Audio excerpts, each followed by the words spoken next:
Gente de YouTube, me seguís en mis redes, estáis obligados y hoy vamos a seguir con esta maravillosa recuperación de los cuentos de Angela Carter, ¿vale? Quemar las naves, de la editorial Sexto Piso. Y hoy vamos a empezar nuevo libro de cuentos, porque están todos los cuentos, que quizás sea la recopilación de cuentos más famosa, que es La Cámara Sangrienta, ¿vale? De 1979. Y vamos a empezar con el cuento del mismo nombre, el cuento homónimo, La Cámara Sangrienta.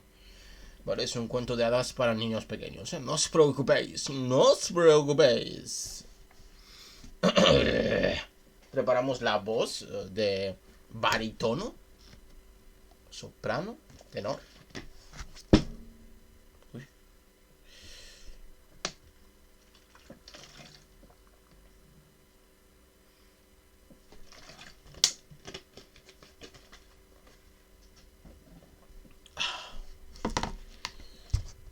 Y vamos a empezar a leer. Vamos a ver qué nos cuenta aquí. Tengo mucha curiosidad. Ya sabéis que escribe maravillosamente esta mujer. Vamos allá. La Cámara Sangrienta. Recuerdo que aquella noche yací despierta en el coche cama en un estado de tierna y deliciosa agitación, con las mejillas ardiendo contra el impecable lino de la almohada y el corazón imitando con sus latidos los grandes pistones que empujaban incesantemente el tren que me arrastraba lejos de París, lejos de la infancia, lejos de la blanca y recluida quietud del piso de mi madre, hacia el país imprevisible del matrimonio. Y recuerdo haber pensado que en aquel mismo momento mi madre se estaría moviendo lentamente por la angosta habitación que yo había dejado atrás para siempre y que estaría doblando y guardando mis viejas reliquias, las prendas caídas que yo no volvería a necesitar, las partituras que no habían encontrado espacio en mis baúles y los programas de conciertos que había abandonado. Se entretendría en esta cinta rota y aquella fotografía desvaída con todas las emociones en parte felices y en parte tristes de una mujer en el día de la boda de su hija. Y en mitad de mi triunfo nupcial sentí la puntada de la pérdida como si en el instante en que él me puso el anillo de oro en el dedo y me convirtió en esposa, yo hubiera dejado de ser, en cierto sentido, hija. ¿Estás segura?, dijo mi madre cuando me llevaron la caja gigantesca que contenía el vestido de novia que él me había comprado, envuelto en papel de seda y cinta roja como un regalo navideño de fruta confitada. ¿Estás segura de lo que amas? ¿Estás segura de que lo amas? También había un vestido para ella, de seda negro, con el brillo refractivo del aceite en el agua, más delicado que nada de lo que había llevado desde su infancia llena de aventuras en Indochina, como hija del rico hacendado de una plantación de té. Mi madre indomable, de facciones de águila. ¿Qué otra estudiante del conservatorio se podía jactar de que su madre se había enfrentado a un barco de piratas chinos, había ejercido de enfermera en un pueblo con un brote de peste y disparado a un tigre devorador de hombres antes de llegar siquiera a mi edad? ¿Estás segura de que lo amas? Estoy segura de que quiero casarme con él, contesté. Ojo la diferencia, ¿eh? Y no dije más. Ella suspiró, como si la renuencia fuera la clave con la que por fin podría expulsar al fantasma de la pobreza de su sitio habitual en nuestra exigua mesa. No en vano mi madre se había arruinado desafiante, escandalosa y gustosamente por amor. Y un buen día su galante caballero no volvió de las guerras. Dejó a su esposa y a su hija un legado de lágrimas que nunca llegaron a secarse del todo, una caja de puros llena de medallas y un viejo revólver de servicio que mi madre, convertida en una mujer magníficamente excéntrica debido a las penurias, llevaba siempre en el bolso, por si, cuando le tomaba yo el pelo, la asaltaban mientras volvía a casa de la tienda de ultramarinos. De vez en cuando una explosión de luz salpicaba las cortinillas echadas del vagón, como si la compañía de ferrocarriles hubiera iluminado todas las estaciones por donde pasábamos en honor a la novia. Mi camisón de satén acababa de ser liberado de su envoltura. Se había posado sobre mis hombros y mis pechos jóvenes y puntiagudos, adaptándose a mi cuerpo como una prenda de agua pesada, y ahora me acariciaba con picardía, flagrante, insinuante, abriéndose paso entre mis muslos mientras yo me movía sin sosiego en la estrecha litera. El beso de mi esposo, su beso con lengua y dientes, y el roce de una barba, me había insinuado, con el mismo tacto exquisito del camisón que me había regalado la noche de bodas. una noche de bodas que se aplazaría voluptuosamente hasta que yaciéramos en su antigua y fabulosa cama, en un dominio situado en una cumbre y rodeado por el mar que todavía escapaba a mi imaginación. Aquel lugar mágico, el castillo de hadas con muros de espuma, la morada legendaria donde él había nacido, el lugar donde quizá algún día yo le daría un heredero, nuestro destino, mi destino. Tras el clamor sincopado del tren, yo podía oír su respiración tranquila y regular. La puerta que comunicaba los compartimentos era lo único que me separaba de mi marido, y estaba abierta. Si me incorporaba un poco, podía ver la oscura y leonina forma de su cabeza, y mi nariz captaba una ráfaga del opulento olor masculino a cuero y especias que siempre lo acompañaba, y que a veces, durante el noviazgo, había sido la única pista de su paso por el salón de mi madre, porque, a pesar de ser un hombre grande, caminaba con tanta suavidad como si sus zapatos tuvieran la suela de terciopelo, como si sus pisadas convirtieran la alfombra en nieve. Le encantaba sorprenderme en mi soledad, abstraída frente al piano. Pedía que no anunciaran su presencia, y a continuación abría silenciosamente la puerta, se acercaba sigilosamente por detrás con un ramo de flores de invernadero o una caja de marrón glacés, que dejaba sobre las teclas y me tapaba los ojos con las manos mientras yo seguía perdida en un preludio de Debussy. Pero ese aroma a cuero espaciado lo traicionaba siempre. Tras mi desconcierto inicial, me veía obligada a fingirme sorprendida para no decepcionarlo. Era mayor que yo, mucho mayor que yo. Tenía pinceladas de plata en la oscura melena, pero su extraño, tosco y casi cérreo rostro no mostraba las arrugas de la experiencia. Más bien parecía que la experiencia lo hubiera suavizado, como una piedra en una playa, erosionadas sus fisuras por las sucesivas mareas. Y en ocasiones ese rostro, en calma cuando él me oía tocar alguna pieza, con los pesados párpados echados sobre unos ojos que siempre me habían perturbado por su absoluta falta de luz, aquel rostro me parecía una máscara, como si su rostro real, el rostro que verdaderamente reflejaba la vida que había llevado en el mundo antes de conocerme, antes incluso de que yo naciera, estuviera oculto bajo esa máscara, o si no, en otra parte, como si hubiera dejado a un lado el rostro con el que había vivido durante tanto tiempo para ofrecer a mi juventud un rostro sin la marca de los años. Y en otra parte yo podría verlo sin máscara, en otra parte, pero ¿dónde? Quizá en aquel castillo hacia el que nos llevaba el tren, aquel castillo maravilloso donde había nacido. No abandonó su pesada y carnosa compostura ni siquiera cuando me pidió que me casara con él, y yo dije sí. Sé que parecerá una analogía peculiar, comparar a un hombre con una flor, pero a veces me parecía un lirio. Sí, un lirio, en posesión de la extraña e inquietante calma de un vegetal consciente, como uno de esos lirios fúnebres con cabeza de cobra cuyos pétalos blancos y rizados son de una carne tan gruesa y tensamente flexible al tacto como el papel vitela. Cuando le dije que me casaría con él, no se movió ni un músculo de su cara, pero dejó escapar un suspiro largo y apagado. Yo pensé, cuánto me debe de desear, y sentí como si el peso imponderable de su deseo fuera una fuerza que yo no podría resistir, no en virtud de su violencia, sino por su propia gravedad. Ya había dispuesto el anillo en una caja de cuero forrada de terciopelo carmesí, un ópalo rojo del tamaño de un huevo de paloma, engarzado en un intrincado círculo de oro viejo y oscuro. Mi vieja niñera, que seguía viviendo con mi madre y conmigo, entornó los ojos con recelo. Los ópalos dan mala suerte, pero ese ópalo había sido el anillo de su madre, de su abuela, de la madre de su abuela, un regalo de Catalina de Medici a uno de sus antepasados. Todas las novias que llegaron al castillo lo habían llevado desde tiempos inmemoriales. ¿Y qué había hecho?, preguntó la vieja groseramente. ¿Se lo había dado a sus otras esposas y se lo había quitado después? Pero era un snob. Ocultaba su alegría incrédula por mi matrimonio. Yo era su marquesita, tras una fachada criticona. Anda, ven aquí, me tocó. Yo me encogí y le di la espalda con aspereza. No quería responder que él había amado a otras mujeres antes que a mí, aunque la conciencia de ese hecho con frecuencia pusiera a prueba mi gastada confianza en las madrugadas. Yo tenía 17 años y no sabía nada del mundo. Mi marqués se había casado antes, más de una vez, y aún me desconcertaba un poco que después de esas otras me hubiera elegido a mí. De hecho, ¿no seguía de luto por su última mujer? Mi vieja niñera chasqueó la lengua. Hasta mi madre se había mostrado reacia a que un hombre que había enviudado tan recientemente se llevara a su hija. una condesa rumana, una dama de la alta sociedad, muerta 3 meses antes de que yo lo conociera. Un accidente de barco, en su casa, en Bretaña. No llegaron a encontrar su cadáver, pero hurgué entre las revistas atrasadas que mi vieja niñera guardaba en un baúl debajo de la cama y encontré una fotografía suya.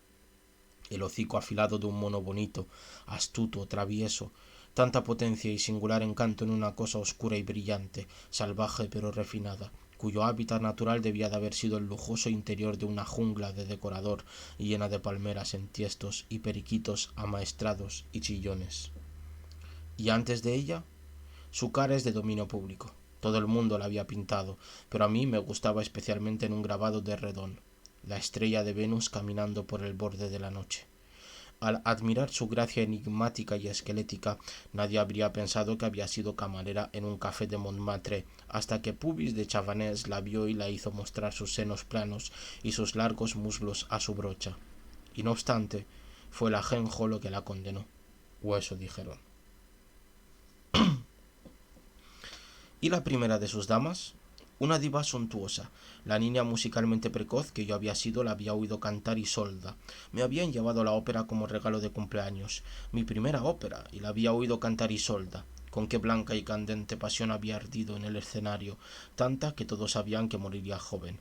Nos sentamos en lo alto, a mitad de camino del cielo de los dioses, y aún así casi me cegaba. Y mi padre, que seguía con vida, oh, cuánto tiempo ha pasado, apretó mi delicada y pequeña mano para animarme en el último acto, aunque yo no sentía nada salvo la gloria de aquella voz.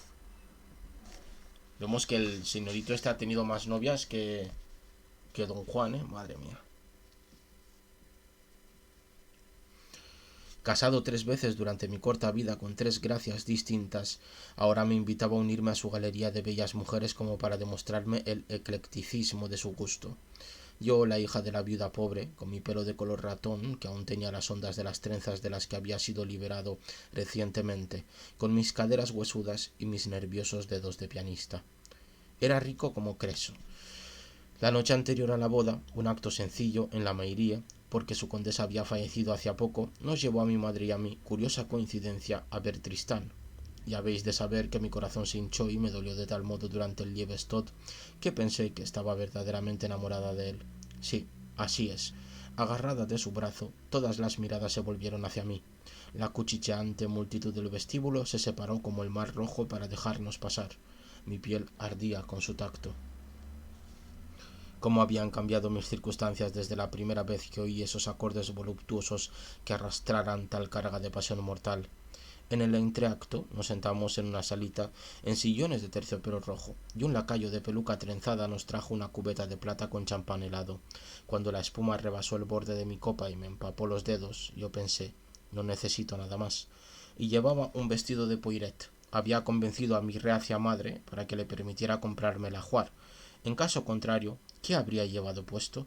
Ropa interior 2 veces zurcida, guinga desgastada, faldas de sarga, cosas usadas. Así que, para ir a la ópera, me puse un vestido sinuoso de muselina blanca, atado con un cordel de seda bajo los senos. Y todo el mundo me miró. Y a su regalo de bodas. Su regalo de bodas, alrededor de mi cuello, una gargantilla de rubíes, de 4 dedos de ancho, como una garganta cortada de inusitada belleza. Tras el terror, en los primeros días del directorio, los aristócratas que habían escapado a la guillotina habían adquirido la irónica costumbre de atarse una cinta roja justo en el lugar donde la hoja les habría rebanado el cuello, una cinta roja como el recuerdo de una herida. Y a la abuela de mi esposo le había gustado tanto la idea que se había hecho una cinta de rubíes. ¡Qué gesto de lujoso desafío! Aquella noche en la ópera insisté en volver a mi memoria incluso ahora. El vestido blanco, la frágil niña bajo el vestido y las deslumbrantes joyas de color carmesí en su garganta, brillantes como la sangre arterial. Lo vi observándome en los espejos de marcos áureos, como un entendido que examina caballos o incluso a una esposa en el mercado, mientras ella inspecciona los cortes de la carne. Hasta entonces yo no había visto, o al menos no había reconocido, aquella mirada de pura avaricia carnal, magnificada por el monóculo que llevaba en el ojo izquierdo. Cuando lo vi mirándome con lujuria, bajé los ojos, pero al apartarlos de él me vislumbré a mí misma en el espejo, y, de repente, me vi como él me veía. mi cara pálida, la forma en que los músculos de mi cuello sobresalían como alambres finos. Me di cuenta de hasta qué punto se había apropiado de mí aquella cruel gargantilla, y por primera vez en mi inocente y limitada vida sentí en mí tal potencial para la corrupción que me quedé sin aire. Al día siguiente nos casamos. Uy, aquí hay magia, por debajo. De momento es extraño, tanto las esposas que ha tenido, que todas hayan... Y también el castillo, ¿no? A donde van a ir después de la boda. También es interesante descubrir qué es ese castillo. El tren aminoró la marcha y se detuvo en seco. Luces, ruidos metálicos, una voz anunciando el nombre de una estación desconocida que nunca visitaría, el silencio de la noche, el ritmo de la respiración de mi esposo, con el que ahora dormiría hasta el final de mi existencia. Y yo no podía dormir. Me levanté furtivamente, aparté un poco la cortinilla y me apreté contra la fría ventana que se empañó con el calor de mi aliento. Miré el oscuro andén, aquellos rectángulos de farolas domésticas que prometían afecto, compañía, una cena a base de salchichas siseando en una sartén para el jefe de estación, sus niños ya acostados en el edificio de ladrillo con las contraventanas pintadas, toda la parafernalia del mundo cotidiano del que yo, con mi sensacional matrimonio, me había autoexiliado. Al matrimonio, al exilio, sentí y supe que en lo sucesivo siempre estaría sola, pero eso formaba parte del peso ya familiar del ópalo de fuego que brillaba como la bola de cristal de una gitana, tanto que no podía apartar los ojos de él cuando tocaba el piano. El anillo, la venda ensangrentada de los rubíes, la colección de ropa de Poiret Worth, el aroma de mi esposo a cuero ruso. Todo ello se había confabulado para seducirme de un modo tan absoluto que no podía decir que sintiera el menor arrepentimiento ante el mundo de tartines y mamán, que ahora se alejaba de mí como arrastrado por un cordel, como el juguete de un niño, mientras el tren volvía a vibrar, como emocionándose por adelantado por la distancia a la que me llevarían. Las primeras serpentinas grises del alba atravesaban el cielo, y una penumbra extraña se filtró en el compartimento. No noté cambio alguno en su respiración, pero mis avivados y alborotados sentidos me dijeron que estaba despierto y que me miraba. Un hombre enorme, un hombre gigantesco, y sus ojos oscuros e inmóviles como los ojos de los antiguos egipcios pintados en sus sarcófagos, clavados en mí. Sentí una tensión en la boca del estómago al ser observada en aquel silencio. Se escuchó una cerilla. Estaba encendiendo un Romeo y Julieta ancho como el brazo de un bebé.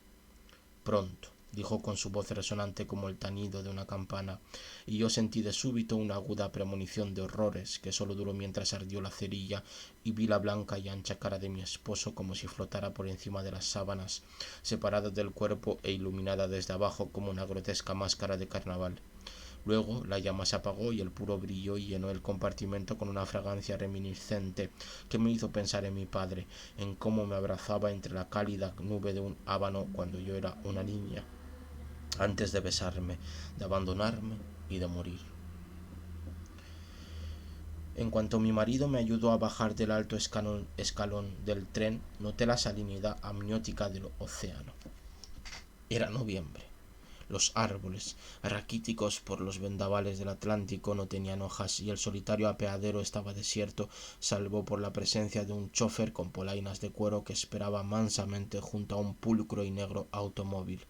Hacía frío, me arropé con mis pieles, un abrigo blanco y negro con anchas listas de armiño y marta y un cuello desde el que mi cabeza se alzaba como el cáliz de una flor silvestre.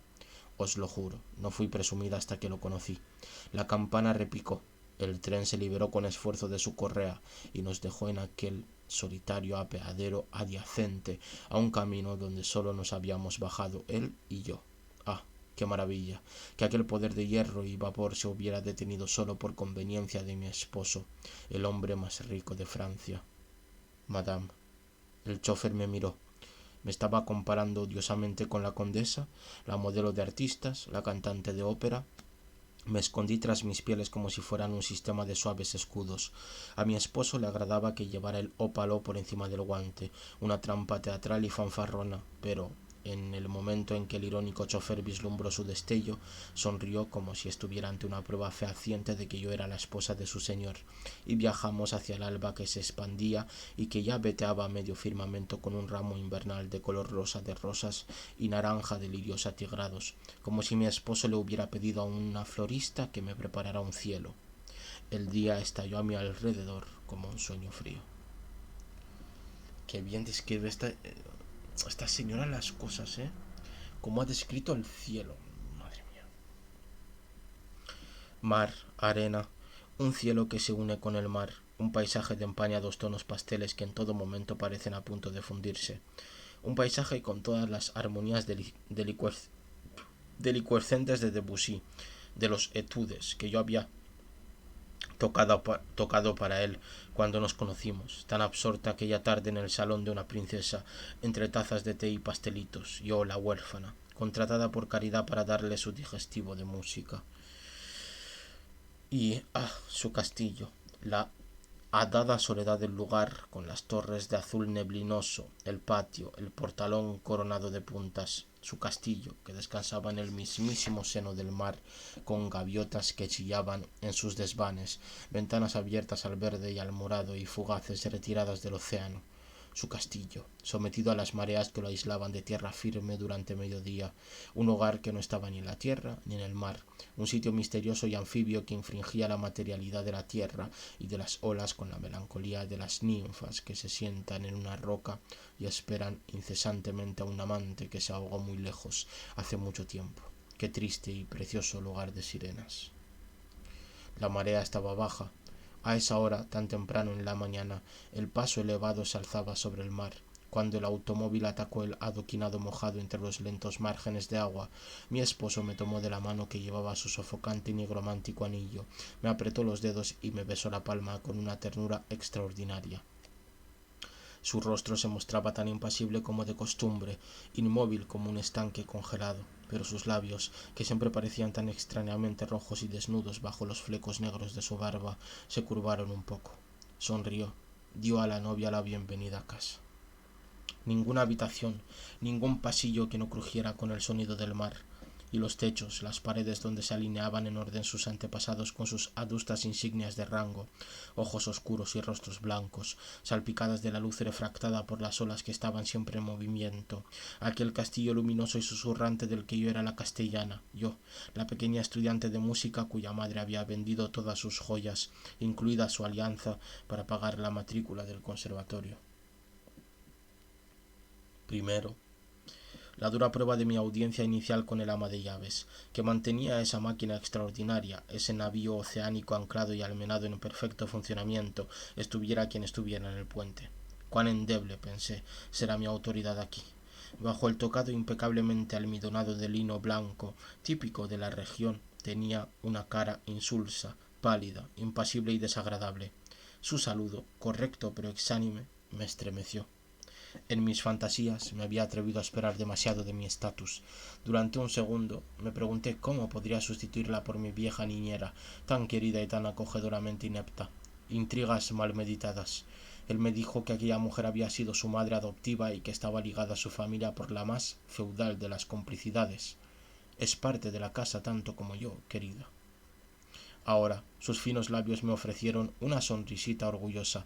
Sería mi aliada mientras yo fuera aliada de él, y con eso me debía contentar. Pero aquí sería fácil contentarse. Desde la suite de la torre que él había asignado para mi uso exclusivo, podía admirar el tumultuoso Atlántico y creerme la reina del mar. En la sala de música había un Bechstein para mí y en la pared otro regalo de bodas, una primitiva pintura flamenca de Santa Cecilia a su órgano celestial.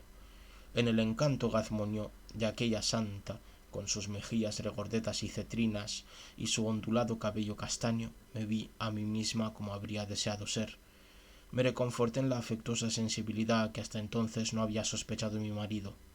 Luego él me llevó por una delicada escalera de caracol hasta mi dormitorio, y antes de marcharse discretamente, el ama de llaves le hizo reír con lo que parecía ser, me atrevo a decir, una bendición lasciva para recién casados, que pronunció en su idioma natal, el bretón, que yo no entendí, que él, sonriendo, se negó a traducirme. Parece más una prisión, ¿eh?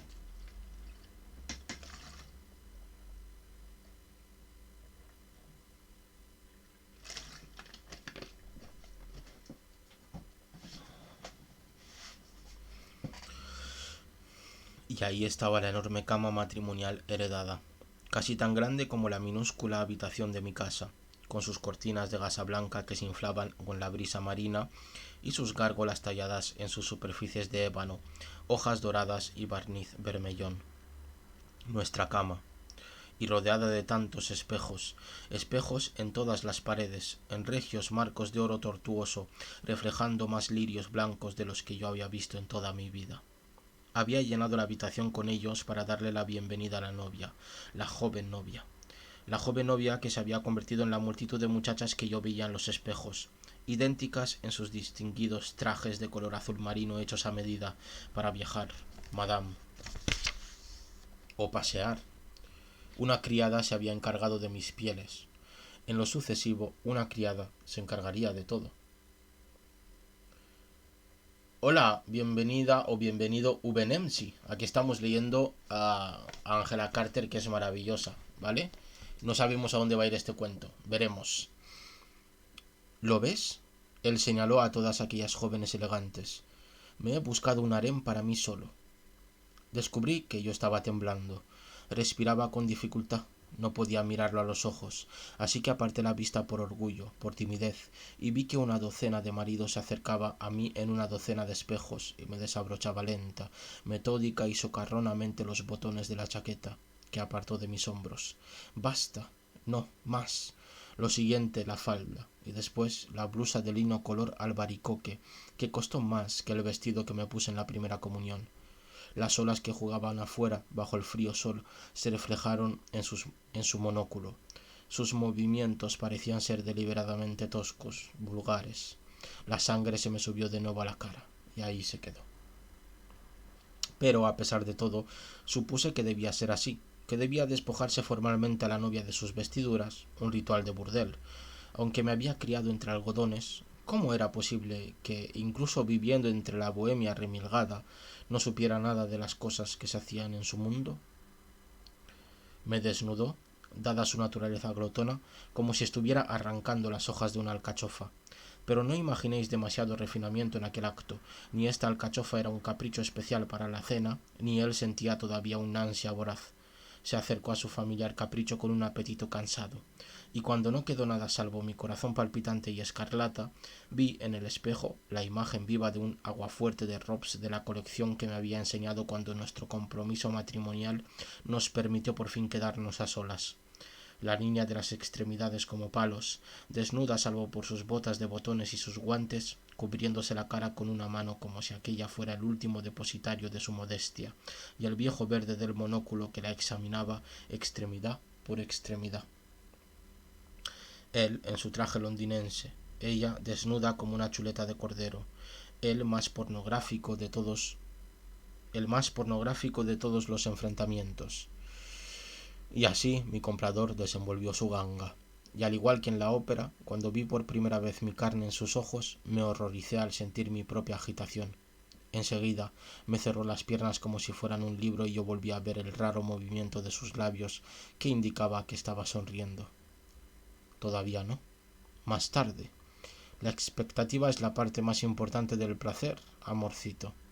Y yo empecé a temblar, como un pura sangre antes de una carrera, pero también con una especie de miedo, porque sentía una extraña e impersonal excitación ante la idea del amor, y al mismo tiempo una repugnancia que no podía reprimir ante la blanca y pesada carne de mi marido, tan parecida a los brazados de lirios de agua que llenaban los grandes jarrones de cristal de mi dormitorio, esas calas de pompas fúnebres que te empolvan los dedos igual que si los hubieras metido en cúrcuma, los lirios que siempre asocio a él, que son blancos y que manchan.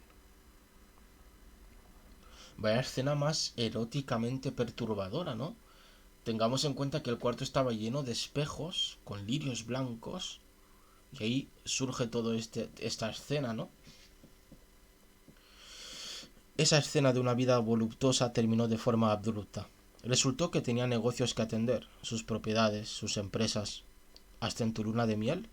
Hasta en mi luna de miel, respondieron los labios rojos que me besaron antes de dejarme a solas con los sentidos desconcertados.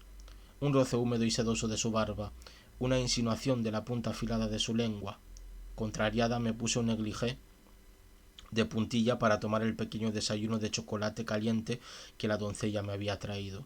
Después, puesto que era mi segunda naturaleza, no encontré más sitio a donde ir que la sala de música y me senté delante del piano. Sin embargo, de mis dedos solo surgió una serie de acordes disonantes desafinados, solo un poco desafinados, pero yo había sido agraciada con una sensibilidad perfecta y no soporté la idea de tocar más. La brisa marina es mala para los pianos. Precisaremos de un afinador residente en el castillo si he de continuar con mis estudios.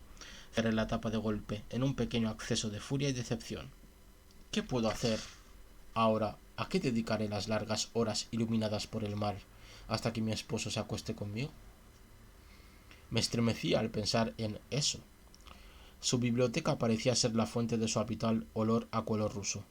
Fila tras fila de ejemplares forrados en becerro, aceitunados y marrones, con letras doradas en los lomos, y los de tamaño octavilla forrados en un tafilete brillante y escarlata. Un sofá de cuero con botones hundidos profundamente. Un atril, tallado en forma de águila con las alas extendidas, que sostenía un ejemplar del Allá lejos de Huysmans, de alguna editorial recóndita y súper exquisita, encuadernado como si fuera un misal, en latón y con gemas de cristales de colores. Por cierto, tenéis una reseña en el canal de YouTube de ese libro, del Allá lejos de Huysmans. Muy bueno, por cierto, el libro. Las anchas alfombras del suelo, de intensos y profundos azules como el cielo y rojos como la sangre del corazón más querido, procedían de Isfahán y Bujara. Los oscuros paneles relucían, se oía la arrolladora música del mar y un fuego con leña de manzano. Las llamas se reflejaban y titilaban en una vitrina con puertas de cristal, sobre los lomos de los libros aún prietos y nuevos que contenía. Eliphas Levi. El nombre no me decía nada. Miré por encima un par de títulos. La iniciación, la llave de los misterios, el secreto de la caja de Pandora y bostecé. Ahí no había nada de interés para una joven de 17 años que esperaba su primer abrazo. Habría preferido una novela de folletín. Quería acurrucarme delante del fuego y perderme en una narración barata, masticando empalagosos bombones de licor. Si llamaba a una doncella, me los llevaría. Son libros esotéricos, Cuidadín, que empieza la magia negra. No obstante, abrí las puertas de la vitrina sin nada mejor que hacer por curiosear, y creo que supe, por un cosquilleo en la punta de los dedos, incluso antes de abrir aquel ejemplar delgado y sin título en el lomo, lo que encontraría en su interior. ¿Acaso no había insinuado, cuando me enseñó el Robs que tanto valoraba y que había adquirido recientemente, que era un entendido en tales asuntos? Pero yo no esperaba algo así.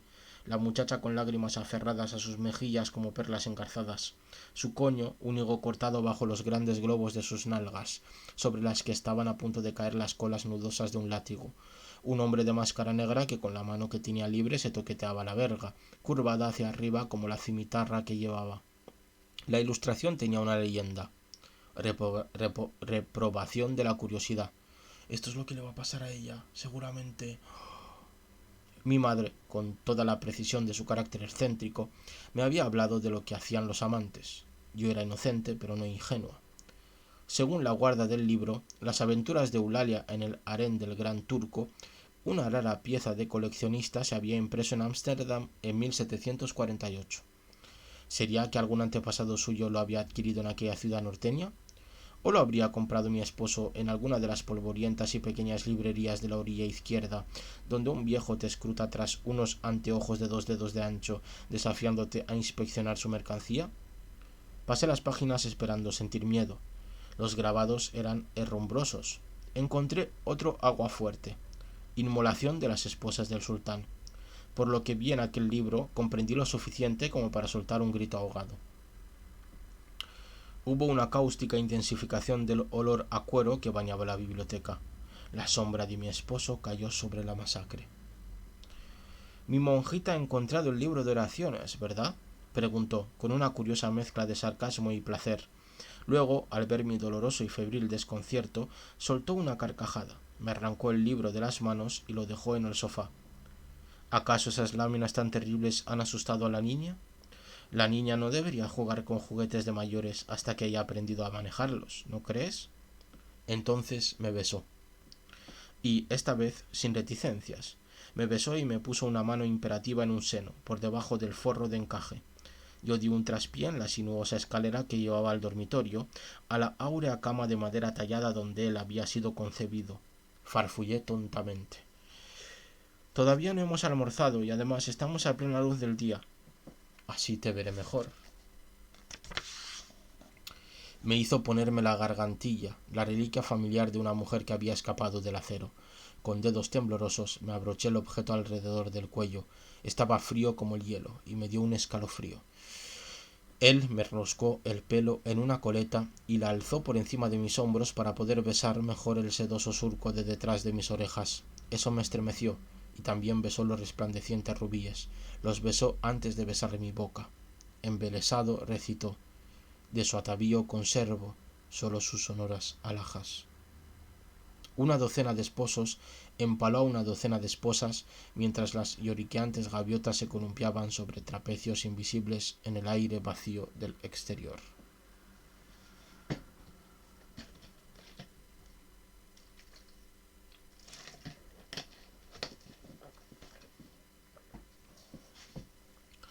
Volví en mí debido al insistente timbre del teléfono. Él yacía a mi lado, derribado como un roble, respirando estertóreamente, con la palabrita, como si hubiera estado luchando conmigo. En el transcurso de aquel combate unilateral yo había visto cómo su sepulcral compostura se hacía añicos como un jarrón de porcelana arrojado contra una pared. Yo había oído cómo gritaba y blasfemaba en el orgasmo. Yo había sangrado. Y tal vez había visto su rostro sin la máscara, o tal vez no.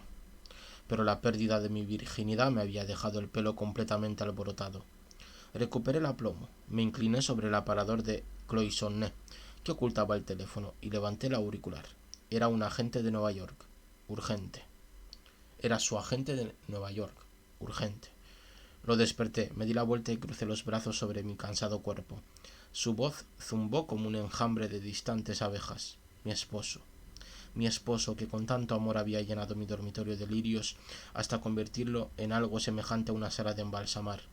Aquellos lirios somnolientos que agitaban sus pesadas cabezas, distribuyendo su reminiscencia insolente y suntuosa de carne mimada. Cuando terminó de hablar con su agente, se giró hacia mí y acarició la gargantilla de rubíes que me mordía el cuello, pero lo hizo con tanta ternura que dejé de encogerme, y luego me acarició los senos. Querida mía, mi amorcito, mi niña, ¿le ha dolido? Él lo siente tanto, es tan impetuoso, no lo puede evitar, es que la quiere tanto. Y aquel recitativo de amante desató mis lágrimas. Me aferré a él como si el que me había infligido el dolor fuera el único que pudiera consolarme por haberlo sufrido. Durante un rato me susurró con una voz que yo no había oído antes, una voz como el suave bálsamo del mar. Pero después desenredó mi pelo de los botones de su batín, me besó enérgicamente en la mejilla y me dijo que la gente de Nueva York lo había llamado por un asunto de negocios tan urgente que debía marcharse en cuanto la marea estuviera suficientemente baja. Marcharse del castillo, marcharse de Francia, y estaría fuera durante al menos 6 semanas. Pero es nuestra luna de miel. Está en juego un acuerdo, una empresa de riesgo y ocasión por valor de varios millones, dijo. Se apartó de mí volviendo a su quietud de museo de cera. Yo no era más que una niña. Yo no lo entendía. Además, dijo sin concesiones a mi vanidad herida, he pasado por tantas lunas de miel que me parecen el menos apremiante de los compromisos. Sé bien que esta niña, a quien he comprado con un puñado de piedras de colores y pieles de animales muertos, no se escapará. Pero en cuanto llamara a su agente de París para que le reservara un pasaje a los Estados Unidos para el día siguiente, solo una llamadita, mi pequeña, tendríamos tiempo de cenar juntos. Y tuve que contentarme con eso. Un plato mexicano de faisán con avellanas y chocolate, ensalada, un queso blanco y voluptuoso, un sorbete de uvas de moscatel y asti espumante, una celebración de Krug que estalló festivamente y luego un acre café solo en unas tacitas preciosas, tan finas que el líquido ensombreció los pájaros que tenían pintadas. Yo tomé contre y él tomó brandy en la biblioteca, con las cortinas de terciopelo rojo cerradas contra la noche, donde él se sentó en un sillón de cuero junto al titilante fuego y me acomodó en sus rodillas. Me había pedido que me cambiara de ropa y me pusiera el inmaculado y pequeño vestido de muselina blanca de Poiret, por el que parecía sentir un cariño especial. Dijo que mis senos se atisbaban a través de la ligerísima tela como suaves y pequeñas palomas blancas que durmieran con un rosado ojo abierto. Pero no me permitía quitarme la gargantilla de rubíes, que cada vez me resultaba más incómoda, ni que me recogiera la cascada de pelo, el símbolo de una virginidad desgarrada hacía tan poco, que seguía siendo una dolorosa presencia entre nosotros. Pasó los dedos por mi cabello hasta que me estremecí. Yo dije, lo recuerdo, muy poco. La doncella ya habrá cambiado las sábanas, declaró. No colgaremos las sábanas ensangrentadas en la ventana para demostrarle a Bretaña que eras virgen, no en estos tiempos civilizados. Pero debes saber que habría sido la primera vez en todas mis vidas de casado que podría haberle enseñado esa bandera a mis interesados arrendatarios. En ese momento comprendí, con gran sorpresa, que era mi inocencia lo que lo había cautivado. La música silenciosa, dijo él, de las muchas cosas que yo desconocía, como tocar la terraza de las audiencias al claro de luna en un piano con teclas de éter. Debéis recordar lo inquieta que me sentía en aquel lujoso lugar, lo incómoda que había sido la presencia constante de una dama de compañía durante todo mi noviazgo con aquel peligroso sátiro que ahora martirizaba mi velo suavemente. Me animó saber que mi inocencia le causaba algún placer. Valor. Algún día actuaré como si los modales de una buena dama me fueran innatos, aunque solo sea por la virtud de la carencia. Luego, lentamente y con humor, como si estuviera entregando un misterioso y gran regalo a una niña, extrajo un manojo de llaves de algún bolsillo oculto de su chaqueta. Llave, una llave, dijo, para cada cerradura de la casa. Llaves de todas las clases, enormes y antiguas, de hierro negro, otras delicadas, esbeltas, casi barrocas, finísimas. Llaves Yale, para estuches y cajas fuertes, y durante su ausencia era yo quien debía cuidar de ellas. Miré el pesado manojo con circunspección. Hasta ese instante no había dedicado un simple pensamiento a los aspectos prácticos del matrimonio con una gran casa, una gran riqueza y un gran hombre, cuyo llavero estaba tan abarrotado como el de un carcelero. Ahí estaban las desgarbadas y arcaicas llaves de las mazmorras, porque teníamos mazmorras de sobra, aunque las habían convertido en cavas para los vinos de mi esposo, y donde botellas polvorientas ocupaban todos los agujeros de dolor que horadaban profundamente la roca sobre la que se había construido el castillo. Estas son las llaves de las cocinas. Esta es la llave de la galería de cuadros. Un tesoro familiar acumulado durante 5 siglos de ávidos coleccionistas. Ah, él había previsto que pasaría muchas horas en ese lugar. Con un destello de gula me confesó que se había permitido el lujo de alimentar generosamente su gusto por los simbolistas. Tenía el gran retrato de la primera esposa de Moreau, víctima expiatoria, con la huella de las cadenas como de encaje en su piel cristalina. ¿Conocía yo la historia de aquel retrato? Sabía que, cuando se desnudó para él por primera vez, recién salida de su bar de Montmartre, se vistió con un rubor involuntario que enrojeció sus senos, sus hombros, sus brazos, todo su cuerpo. Mi esposo había pensado en aquella historia, en aquella querida joven, cuando me quitó la ropa por primera vez.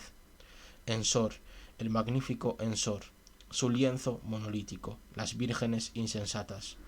2 o 3 cuadros de Gauguin de la última época, siendo su preferido el de la morena en éxtasis en una casa vacía, titulado Salimos de la noche, vamos a la noche. Y además de los cuadros que había añadido él, su maravillosa herencia de obras de Watteau y Poussin y un par de Fragonards muy especiales, adquiridos por un antepasado licencioso que, según se decía, había posado personalmente junto a sus 2 hijas para la brocha del maestro. Entonces interrumpió bruscamente su catálogo de tesoros. Tu rostro blanco y delicado, Cherie, dijo él, como si me viera por primera vez. Tu rostro blanco y delicado, una promesa de libertinaje que solo un entendido podría detectar. Un leño se hundió en el fuego, provocando una cascada de chispas. El ópalo de mi dedo expulsó una llamarada verde. Me sentí tan mareada como si estuviera en el borde de un precipicio. Tenía miedo. No tanto de él, de su presencia monstruosa, pesada, como si al nacer de él hubieran concedido una gravedad más específica que al resto.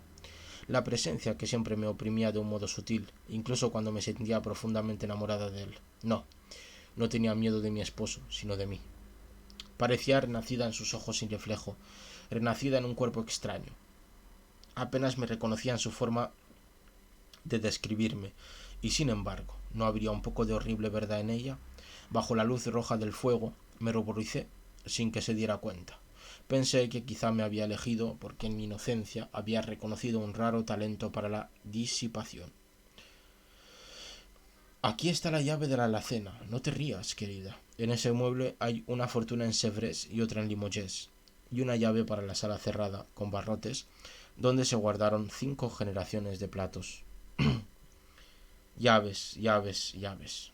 Me iba a confiar las llaves de su despacho, aunque yo solo era una niña, y las llaves de sus cajas de caudales, donde tenía las joyas que yo llevaría. Así me lo prometió cuando regresáramos a París. ¿Y qué joyas? Me podría cambiar 3 veces al día de pendientes y collares, como la emperatriz Josefina hacía con su ropa interior. Pero dudaba, dijo él con aquel golpe hueco que le hacía las veces de risa, que yo estuviera tan interesada en sus títulos bursátiles, aunque por supuesto valían infinitamente más. Desde el exterior de nuestra intimidad hogareña me llegó el sonido de la marea que se retiraba de los adoquines del paso. Se acercaba el momento de dejarme. En su manojo solo quedaba una llave por mencionar, y dudó. Durante un segundo pensé que la separaría de sus hermanas, se la guardaría en el bolsillo y se la llevaría con él. ¿Qué es esa llave?, pregunté, porque el contacto con mi esposo me había vuelto audaz. ¿Es la llave de tu corazón? Dámela. Alzó un brazo y la sacudió tentadoramente por encima de mi cabeza, lejos del alcance de mis deseosos dedos. Las comisuras arrugadas de aquellos labios rojos y desnudos esbozaron una sonrisa. Ay, no, dijo, no es la llave de mi corazón, es más bien la llave de mi infierno. La dejó en la anilla y sacudió musicalmente el manojo, como si fuera un carrillón.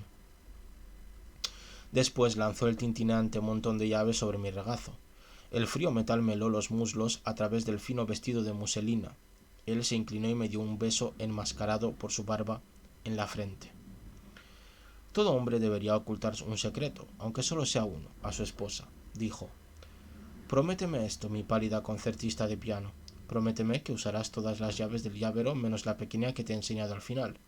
Juega con lo que quieras, joyas, vajillas de plata, haz barquitos de papel con mis acciones, si eso te satisface, y haz que zarpen hacia América, en mi busca. Todo es tuyo y todo está abierto para ti, excepto la cerradura que abre esa llave. Aunque solo es la llave de una habitación pequeña que está al pie de la torre oeste, al final de un estrecho y oscuro corredor lleno de telarañas que se te pegarán al pelo y te asustarán si te aventuras por él. Ah, encontrarías tan aburrida esa habitación. Pero si me amas, debes prometer que no irás ahí. Solo es un estudio privado, un escondrijo, un cubil al que a veces voy en las infrecuentes pero inevitables ocasiones en las que el yugo del matrimonio parece pesarme demasiado. Voy ahí, como seguro que comprendes, para saborear el raro placer de imaginarme sin esposa. Hubo un leve destello en el patio cuando, envuelta en mis pieles, lo acompañé a su automóvil. Sus últimas palabras fueron que había llamado por teléfono a tierra firme para añadir a un afinador de pianos al servicio y que ese hombre llegaría al día siguiente para asumir sus funciones. Me abrazó contra su pecho de vicuña una vez más y se marchó en el coche.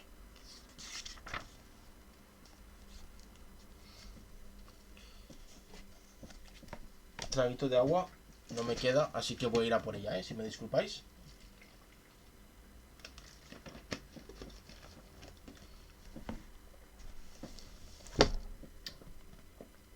Y después seguimos.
Ya he vuelto, ¿eh? Perdonad la interrupción, pero he cogido más agüita porque el cuento es larguito, ¿vale? Y una hora hablando, pues necesitas un poquito de agua para refrescar la boca. Y también he hecho pis, porque me estaba, la verdad es que meando. Ahora seguimos, ¿eh?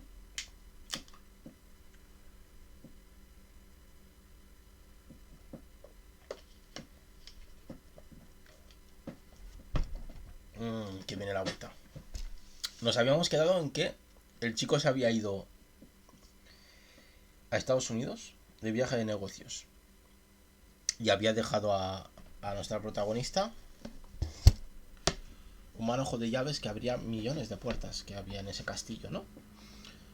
Menos una llave pequeñita que abría el infierno del marido, según el propio marido. Así que vamos a ver qué ocurre. ¿Creéis que la curiosidad matará al gato?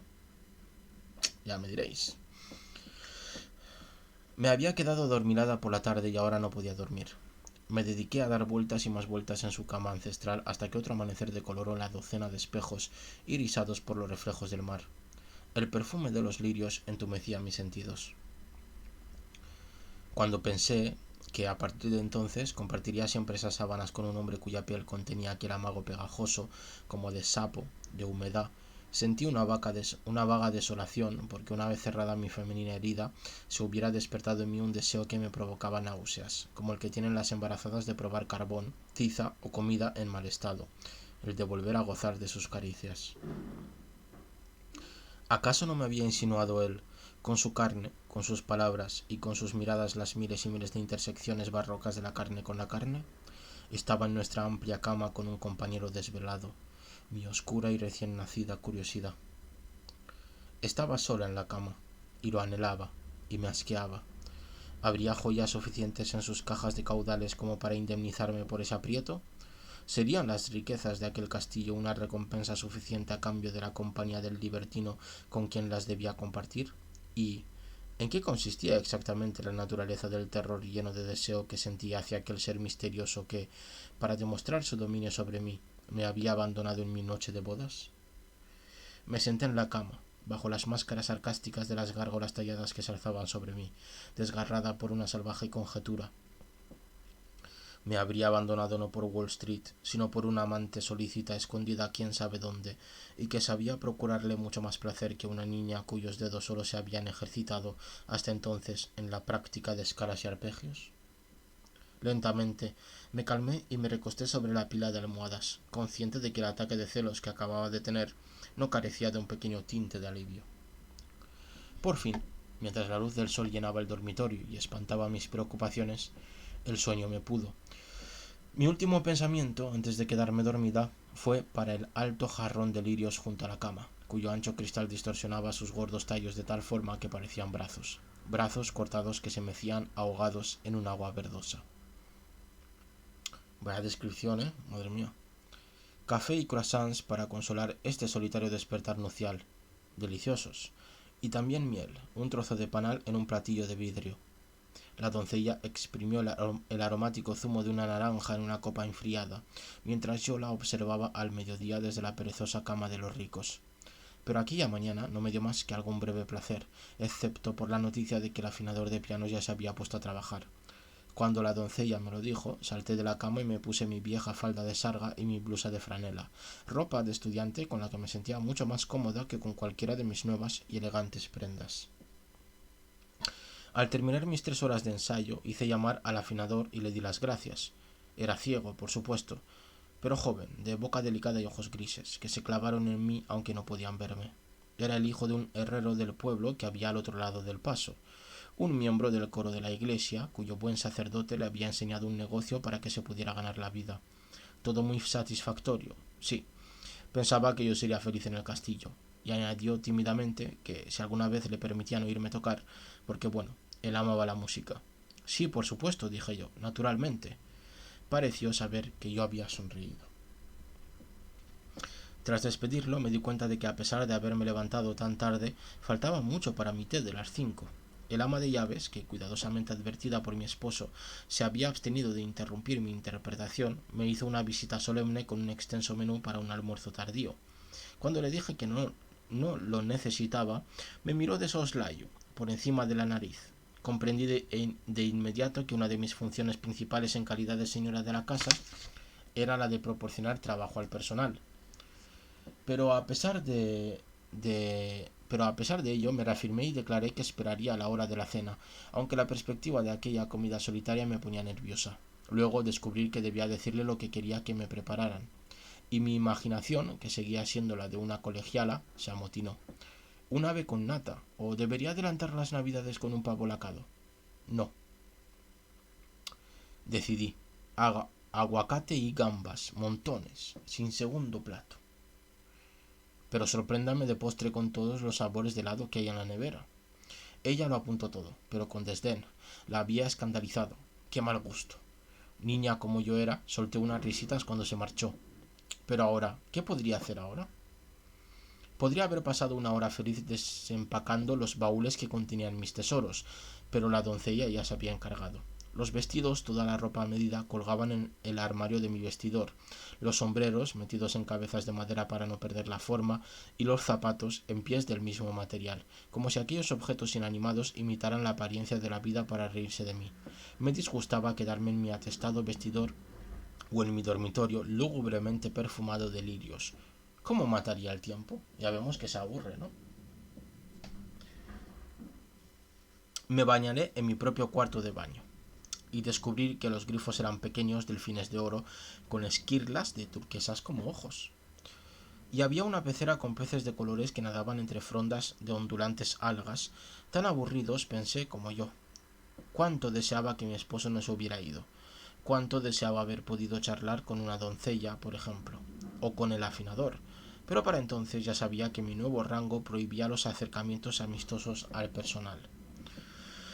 Tenía intención de aplazar la llamada tanto como fuera posible, para tener algo que esperar con ilusión en el desolado baldío de tiempo que presentía ante mí después de la cena. Pero a las 7 menos cuarto, con el castillo ya envuelto en la oscuridad, me derrumbé. Telefoneé a mi madre, y me sorprendí de mí misma cuando oí su voz y rompí a llorar. No, no pasa nada, madre. Tengo grifos de oro. ¿Grifos de oro? Dije. No, supongo que eso no es motivo para llorar, madre. La línea era mala. Casi no podía oír sus felicitaciones, sus preguntas, su preocupación, pero me sentía algo aliviada cuando colgué el teléfono. Sin embargo, aún faltaba una hora entera para la cena y el extenso e inimaginable desierto del resto de la noche. El manojo de llaves yacía donde él lo había dejado, en la alfombra de la biblioteca, delante del fuego, que había calentado el metal de tal forma que ya no estaba frío al contacto, sino casi caliente, como mi propia piel. Qué descuidada era. La doncella, que vigilaba el fuego, me lanzó una mirada de reproche, como pensando que yo le había tendido una trampa, cuando recogí el tintineante manojo, cuyas llaves abrían las puertas interiores de aquella preciosa cárcel de la que yo era a la vez reclusa y señora, y que apenas había visto. Al recordar eso, sentí la euforia del explorador. Luz, más luz. Al contacto de un interruptor, la somnolienta biblioteca quedó brillantemente iluminada. Corrí como una loca por el castillo, encendiendo todas las luces que fui capaz de encontrar. Incluso ordené a los criados que encendieran las de sus habitaciones, para que el castillo resplandeciera como una tarta de cumpleaños que hubiera sido transportada por mar con 1000 velas. Una por cada año de su vida, y que todos los que estuvieran en la orilla se maravillaran al verlo. Cuando todo estuvo tan intensamente iluminado como el café de la Gare du Nord, la trascendencia de las posesiones implícitas en aquel manojo de llaves dejó de intimidarme, porque ahora estaba decidida a buscar en todas ellas las pruebas de la verdadera naturaleza de mi esposo. En primer lugar, su despacho, obviamente. Una mesa de caoba de medio kilómetro de anchura, con un cartapacio impecable y una agenda de teléfonos. Me permití el lujo de abrir la caja fuerte que contenía las joyas y hurgué lo suficiente entre las cajas de cuero para descubrir que mi matrimonio me había dado acceso al tesoro de un genio, pulseras, anillos, juegos enteros de joyas. Ya estaba rodeada de diamantes cuando una doncella llamó a la puerta y entró sin esperar a que yo le diera permiso. Una sutil descortesía. Tendría que mencionárselo a mi esposo. La doncella miró desdeñosamente mi falda de sarga. ¿Se vestirá la señora para la cena? Yo solté una carcajada y ella hizo un mohín de desdén. Era más señora que yo, Pero imaginadlo, ponerme una de mis fantasías de Poiret con turbantes enjollados y un agriet en la cabeza, encordado de perlas hasta el ombligo, para sentarme completamente sola en el aristocrático comedor, presidiendo aquella gigantesca mesa de roble donde, según se creía, el rey Marco de Cornualles había alimentado a sus caballeros. Me fui calmando bajo su fría mirada de desaprobación. Adopté el tono tajante de la hija de un oficial. No, no me vestiría para cenar. Es más, no tenía hambre para cenar. Debía decirle a la cocinera que cancelara el festín que yo había pedido. ¿Podían llenar sándwiches y café a la sala de música? Podían llevar, perdón. No necesitaría de sus servicios esa noche. Oui, madame. Por su tono apagado, supe que los había decepcionado una vez más, pero no me importó. Estaba armada contra ellos con el tesoro de mi esposo, pero no encontraría su corazón entre las resplandecientes piedras preciosas. En cuanto la criada se fue, inició un registro sistemático de los cajones de la mesa. Todo estaba en orden, así que no encontré nada, ni un garabato perdido en un sobre viejo, ni la desgastada fotografía de una mujer. Solo carpetas de correspondencia de negocios, las cuentas de las granjas, las facturas de los sastres y las cartas de amor de algunos financieros internacionales. Nada. Y aquella ausencia de pruebas de su vida real empezó a causarme una impresión extraña. Me dije que, si se tomaba tantas molestias en ocultarlas, debía de tener mucho que esconder. Creo yo que la curiosidad matará al gato.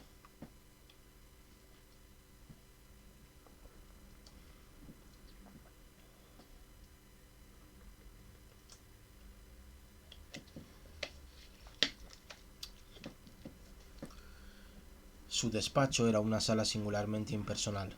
Daba a la parte interior, al patio, como si mi esposo quisiera dar la espalda al mar de sirenas para tener las ideas claras, mientras forzaba la quiebra de un pequeño empresario de Ámsterdam.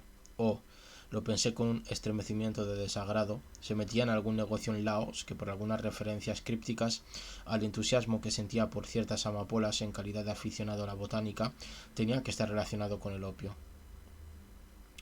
¿Su riqueza no alcanzaba para vivir sin la delincuencia? ¿O es que la delincuencia era su riqueza? En cualquier caso, vi lo suficiente para apreciar su celo por el secreto. Tras resolver la mesa de arriba abajo, tuve que dedicar un cuarto de hora a dejar cada carta en el mismo lugar en que la había encontrado. Mientras borraba las huellas de mi visita, metí la mano en un cajón pequeño y por casualidad debí de tocar un resorte oculto porque se abrió un segundo cajón dentro del cajón, y aquel cajón secreto contenía, al fin, una carpeta donde ponía personal. Yo estaba sola, salvo por mi reflejo en la ventana sin cortina. Tuve el pensamiento fugaz de que el corazón de mi marido, prensado como una flor, carmesí y fino como el papel seda, descansaba en esa carpeta. Era muy delgada. Quizá habría deseado no encontrar la enternecedora y mal escrita nota que estaba garabateada en una servilleta de papel de la cupole y que empezaba así: Querido mío, ardo en deseos de que llegue el día en que me hagas tuya por completo. La diva le había enviado una página de la partitura de Tristán, el Liebestod, con dos únicas y enigmáticas palabras. Hasta que... Pero la más extraña de aquellas cartas de amor era una postal con la imagen de un cementerio de pueblo, entre montañas, donde una especie de demonio de abrigo negro cavaba una tumba con entusiasmo. La escena, ejecutada con la exuberancia escabrosa del gran guiñol, tenía una leyenda. Escena típica transilvana. Medianoche. Día de Todos los Santos. Y, por la otra cara, un mensaje. Con motivo de este matrimonio con la descendiente de Drácula...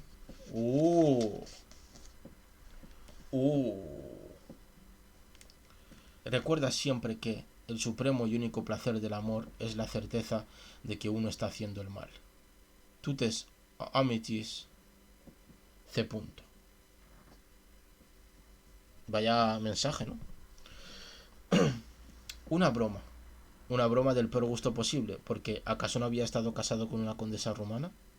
Y entonces recordé su linda y graciosa cara y su nombre, Carmila. Mi predecesora más reciente en el castillo había sido, al parecer, la más sofisticada. Esto es un guiño, Carmila, al libro homónimo del mismo nombre, Carmila, de Sheridan Le Fanu, ¿vale? El libro. Cuento largo o novela corta, ¿vale? Muy guapo, por cierto, ¿vale? Recomendadísimo. Es uno de los predecesores de los cuentos de fantasmas y de vampiros, ¿vale? Guardé la carpeta, desembriagada. Nada en mi vida de amor de familia y música me había preparado para esos juegos de adultos. Y no obstante, eran pistas sobre la persona de mi esposo que al fin mostraban lo mucho que lo habían amado, aunque no revelaban ningún buen motivo para ello. Pero aún quería saber más.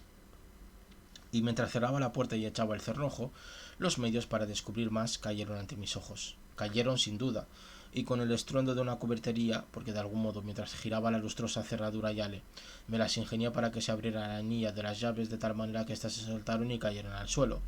Y la primera llave que recogí de aquel montón fue por un golpe de suerte o de mala suerte, la llave de la habitación que él me había prohibido. La habitación que se reservaba para cuando necesitaba sentirse soltero otra vez. Tomé la decisión de explorarla y sentí un leve resurgimiento de mi mal definido temor a su inmovilidad férrea. Es posible que entonces medio imaginara la posibilidad de encontrarme con su verdadero yo en el cubil, esperando a ver si le había obedecido, que hubiera enviado una figura móvil de sí mismo a Nueva York, el caparazón enigmático y autosuficiente de su ser público, mientras el hombre real, cuya cara yo había vislumbrado en la tormenta del orgasmo, se ocupaba de apremiantes asuntos personales en el estudio que estaba al pie de la torre oeste, detrás de la despensa.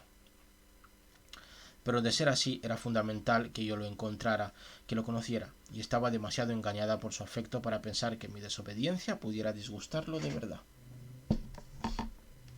Voy a estornudar. ¡Ay! ¡Qué bien! Saqué del montón la llave prohibida y dejé el resto en el suelo. Ya era muy tarde. El castillo estaba a la deriva, tan lejos de la tierra como era posible, en mitad del océano silencioso donde, por orden mía, flotaba como una guirnalda de luz. Y completamente en silencio, completamente en calma, salvo por el susurro de las olas. No sentí miedo, ningún indicio de pavor. Caminé con paso tan firme como si estuviera en la casa de mi madre. No era en absoluto un pasaje estrecho y polvoriento. ¿Por qué me habría mentido? Sino uno indiscutiblemente mal iluminado. Por algún motivo, la electricidad no llegaba hasta ahí. Así que fui hasta la despensa y en un armario encontré un atado de velas y unos fósforos que se utilizaban para iluminar la mesa de roble en las ocasiones importantes. Encendí mi pequeña vela y avancé con ella en la mano, como una penitente, por el pasillo decorado con pesados tapices, creo que venecianos. La llama dejó ver la cabeza de un hombre aquí y el pecho de una mujer allá, escapándose por un rasgón de su vestido. ¿El rapto de las Sabinas, tal vez? Las espadas desnudas y los caballos inmolados parecían indicar algún truculento tema mitológico. El pasillo descendía, había una rampa casi imperceptible bajo la gruesa alfombra del suelo. Los pesados tapices de la pared amortiguaban mis pasos, incluso mi respiración.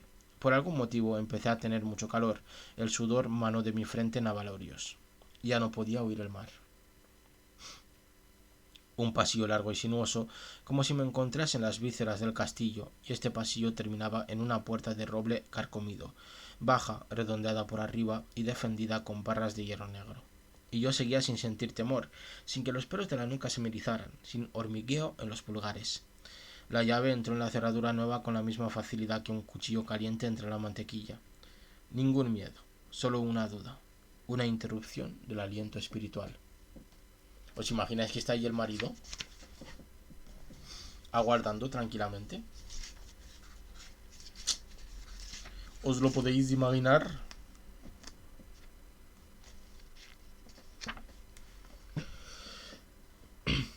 Si había encontrado algunos indicios de su corazón en la carpeta donde ponía personal, quizá ahí, en aquella privacidad subterránea, encontraría un poco de su alma. Fue la conciencia de la posibilidad de tal descubrimiento, de su posible rareza, lo que me mantuvo inmóvil durante un instante, antes de que en la imprudencia de mi inocencia ya sutilmente mancillada girara la llave y la puerta se abriera con un crujido. Hay un parecido sorprendente entre el acto del amor y las atenciones de un torturador, opinaba el poeta preferido de mi esposo. Yo había aprendido algo sobre la naturaleza de aquel parecido en mi cama matrimonial. Y ahora la vela me mostró el contorno de un potro de tortura. También había una rueda grande, como las que había visto en grabados del martirio de los santos, en la pequeña colección de libros sagrados de mi vieja niñera. Y solo tuve un atisbo de ella antes de que la llama cediera y me dejara en la oscuridad más absoluta. Una figura de metal con goznes a un lado, de la que supe que tenía pues por dentro y un nombre, la doncella de hierro. Oscuridad completa, y a mi alrededor los instrumentos de la mutilación. Hasta aquel momento esta niña mimada no sabía que había heredado la voluntad y el coraje de la madre que había desafiado a los bandidos de Indochina. El espíritu de mi madre me había empujado a aquel lugar temible, en un éxtasis frío por conocer lo más abyecto. Busqué las cerillas en el bolsillo a tientas. Cuán lúgubre y tenue era la luz que daban, y sin embargo suficiente, o más que suficiente, para ver una sala destinada a la profanación y a alguna noche inimaginable de amantes cuyos abrazos eran la aniquilación misma. Las paredes de la descarnada cámara de suplicios eran de piedra desnuda, brillaban como si sudaran de miedo. En las 4 esquinas había urnas funerarias de gran antigüedad, etruscas tal vez, y en sus soportes de ébano de 3 patas los cuencos de incienso que mi esposa había dejado encendidos llenaban la habitación con un hedor sacerdotal. Me fijé en que la rueda, el potro y la doncella de hierro estaban dispuestos con tanta ostentación como si fueran grupos escultóricos, y casi me sentía aliviada entonces, casi me persuadí de que solo había tropezado con un pequeño museo de su perversidad, de que él había instalado aquellos objetos monstruosos sin más intención que la de contemplarlos. Pero en el centro de la sala había un catafalco, un terrible y ominoso ataúd de factura renacentista, rodeado de velas blancas, y a sus pies un brazado de los mismos lirios con los que había llenado mi dormitorio, dispuesto en un jarrón de 1 metro de altura cuyo cristal tenía el sombrío tono del rojo chino. Casi no me atreví a examinar el catafalco y a su ocupante más de cerca, pero supe que debía hacerlo. Es la esposa Carmila, seguro.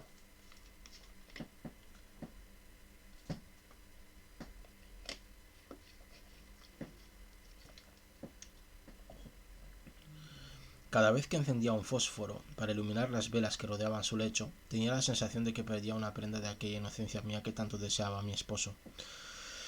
La cantante de ópera descansaba completamente desnuda bajo una fina sábana de raro y precioso lino, como aquellas con que los príncipes de Italia solían amortajar a los que habían envenenado. Toqué su blanco pecho con suma suavidad. Estaba frío. Mi esposo la había embalsamado. En su garganta pude ver la marca azul de los dedos del estrangulador. La tenue y triste luz de las velas titilaba sobre sus párpados pálidos y cerrados. Lo peor de todo, sus labios muertos sonreían. Detrás del catafalco, entre las sombras, había un reflejo blanco, nacarado. Cuando mis ojos se acostumbraron a la oscuridad me di cuenta de que era, qué espanto, una calavera. Sí, una calavera tan completamente despojada de carne que apenas parecía posible que el hueso desnudo hubiera estado, en su día, ricamente tapizado de vida. Y esta calavera colgaba de un sistema de cuerdas invisibles de tal forma que parecía flotar, incorpórea, en el quieto y pesado aire. Y había sido adornada con una corona de rosas blancas y un velo de encaje, imagen definitiva de la novia de mi esposo. Pero la calavera seguía siendo bella, con sus líneas puras, había dado forma tan imperiosamente al rostro que una vez había existido sobre ella que la reconocí de inmediato. El rostro de la estrella de la tarde caminando por el borde de la noche. Un paso en falso, oh mi pobre y querida niña, hacia la predestinada hermandad de sus esposas. Un paso en falso y caíste al abismo de la oscuridad. ¿Y dónde estaba ella, la última muerta, la condesa romana que quizá pensó que su sangre sobreviviría a las depredaciones? Supe que debía estar ahí, en el lugar que me había arrastrado por todo el castillo, recogiendo el sedal inexorablemente.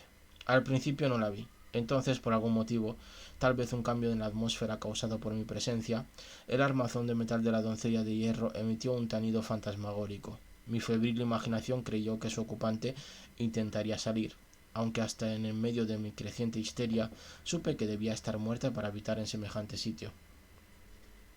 Con dedos temblorosos abrí el frontal del vertical féretro con su cara esculpida en un rictus de dolor, y vencida por el miedo dejé caer la llave que aún tenía en la otra mano. Cayó en el charco de su sangre. Estaba agujereada no por una sino por 100 púas. Aquella hija de la tierra de los vampiros parecía muerta hacía tan poco, tan llena de sangre, oh Dios, tan recientemente había enviudado mi esposo. ¿Cuánto tiempo la había tenido en esa celda obscena? ¿Habría estado ahí durante todo nuestro noviazgo bajo la clara luz de París? Cerré la tapa del féretro con suavidad y estallé en un tumulto de sollozos que contenía lástima por sus otras víctimas y la terrible angustia de saber que yo también era una de ellas.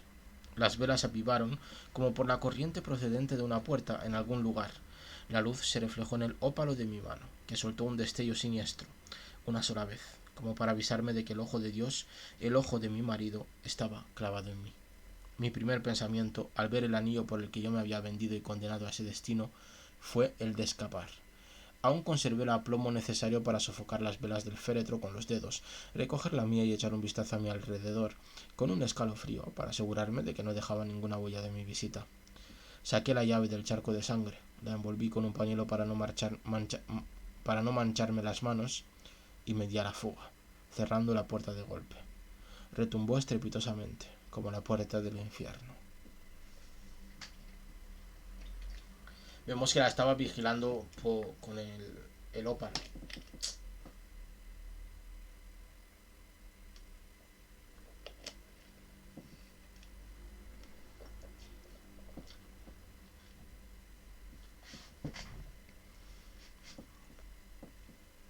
Se seca la boca, madre mía.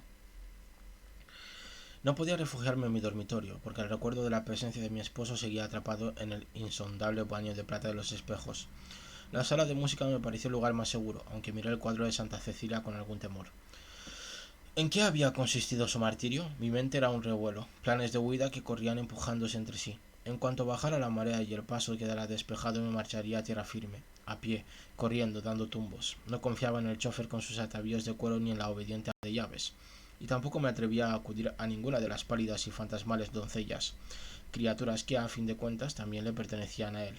Al llegar al pueblo, me abandonaría directamente a la merced de la gendarmería. ¿Pero podía confiar en ellos?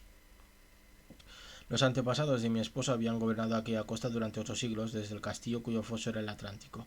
¿No estarían los gendarmes, los abogados y hasta el juez a su servicio, consintiendo colectivamente los vicios del hombre que era su señor y cuya palabra debían obedecer? ¿Quién en aquella costa remota creería una pálida jovencita de París que se presentaba corriendo con un relato estremecedor de sangre, de miedo, del ogro que susurraba en las sombras? Pensándolo bien, era muy probable que me creyeran, pero su vínculo de honor les impediría dejarme ir.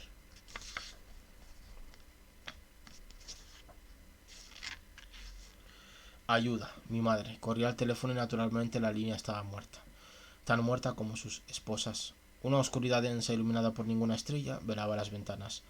Todas las lámparas de mi habitación estaban encendidas para mantener las tinieblas en el exterior, pero aún así me seguían acechando. Permanecían a mi lado como si, enmascarada por mis luces, la noche fuera una sustancia permeable que se podía filtrar por mi piel.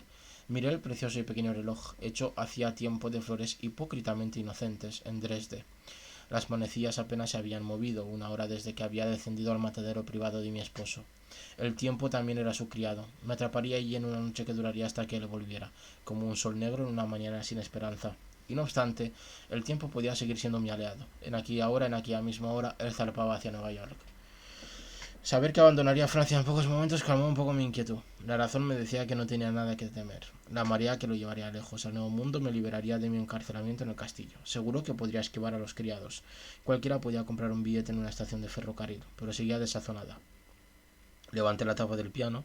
Quizá pensé que mi magia particular podía ayudarme, que podía crear un pentáculo de música que me protegería de todo daño. Si mi música había atrapado a mi esposo desde el principio, ¿no me concedería también el poder de librarme de él? Mecánicamente empecé a tocar, pero mis dedos estaban agarrotados y temblorosos. Al principio no conseguí nada mejor que los ejercicios de Cerny, pero el simple hecho de tocar me tranquilizó y para consolarme en aras de las armoniosas racionalidades o sublimes matemáticas, busqué entre las partituras hasta encontrar el clave bien temperado. Me impuse la terapéutica tarea de interpretar todas las ecuaciones de Bach, una a una, y me dije que si las tocaba sin un solo error, la mañana volvería a encontrarme virgen. Estrépito de un palo al caer. Su bastón de puño de plata, que si no, artero, taimado, había vuelto. Me estaba esperando detrás de la puerta. Me puse en pie, el temor me dio fuerzas, alcé la cabeza en gesto de desafío. ¡Adelante! Mi voz me sorprendió por su claridad y firmeza.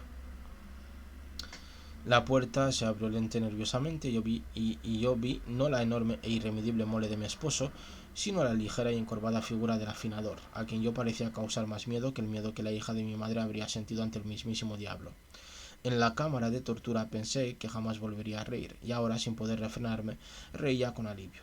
Y tras un momento de duda, la cara del chico se relajó y me ofreció una sonrisa tímida, casi avergonzada.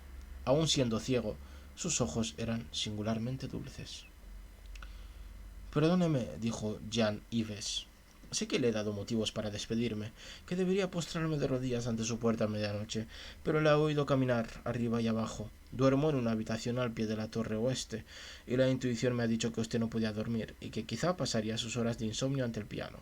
Y no he podido resistir la tentación. Además, me he tropezado con estas y me mostró las llaves que yo había dejado caer frente a la puerta del despacho de mi marido, la anilla en la que faltaba una. Se las quité y, clavada en el taburete del piano, busqué un lugar donde ocultarlas, como si el acto de esconderlas me pudiera proteger. Janive seguía sonriéndome. Costaba mantener una conversación trivial. Está perfecto, dije. El piano. Perfectamente afinado. Pero él estaba embriagado con la locuacidad de la vergüenza, como si creyera que yo solo lo perdonaría por su insolencia, si me explicaba meticulosamente sus motivos. Voy a tomar un pequeño descansito, ¿vale? Ahora nos vemos, porque ya estoy cansadico, me duelen las mejillas, de tanto leer seguidamente. Así que ahora nos vemos. Darme 5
Volvemos. Es que tenía que descansar un poquito la boca. Estar callado así, mirando la pared. Que es lo que he hecho realmente. Porque si no, te da un patatús aquí, leyendo tanto rato. Vamos a seguir. Cuando la oí tocar esta tarde, pensé que jamás había oído una interpretación tan hábil, tan sensible. Qué placer para mí el de oír a una virtuosa. Por eso me he acercado sigilosamente a su puerta, madame, humilde como un perrito, y he pegado la oreja al ojo de la cerradura y he escuchado, hasta que el bastón se me ha caído al suelo en un momento de torpeza y he sido descubierto. Todas las cosas que he dicho ahora, que llevo diciendo eh, ¿cómo se llama? Las predicciones que he hecho han fallado. Voy a hacer otra nueva predicción. El Jan Ives el afilador, es el marido, transformado, o es la verdadera cara del marido. ¿Acertaré de una vez? ¿Quién lo sabe? Jan Ives tenía la más tierna e ingenua de las sonrisas. Perfectamente afinado, repetí yo, y para mi sorpresa, después de haberlo dicho, descubrí que no podía decir nada más, solo podía repetir, afinado, perfectamente, afinado, una y otra vez. Noté el despunte de la sorpresa en sus ojos, la cabeza me empezó a doler. Ver a Jan Ives en su ciega y encantadora humanidad hizo que sintiera una punzada intensa en el pecho, en algún lugar. Su figura se desdibujó y la habitación giró a mi alrededor. Tras la espantosa revelación de aquella cámara sangrienta, su gesto de ternura fue lo que me causó el desmayo. Cuando volví en mí, me descubrí tumbada entre los brazos del afinador, que en ese momento me ponía bajo la cabeza el cojín de satén del taburete de piano. Está muy afligida, declaró. Ninguna novia debería sufrir tanto, habiendo pasado tan poco tiempo desde la boda.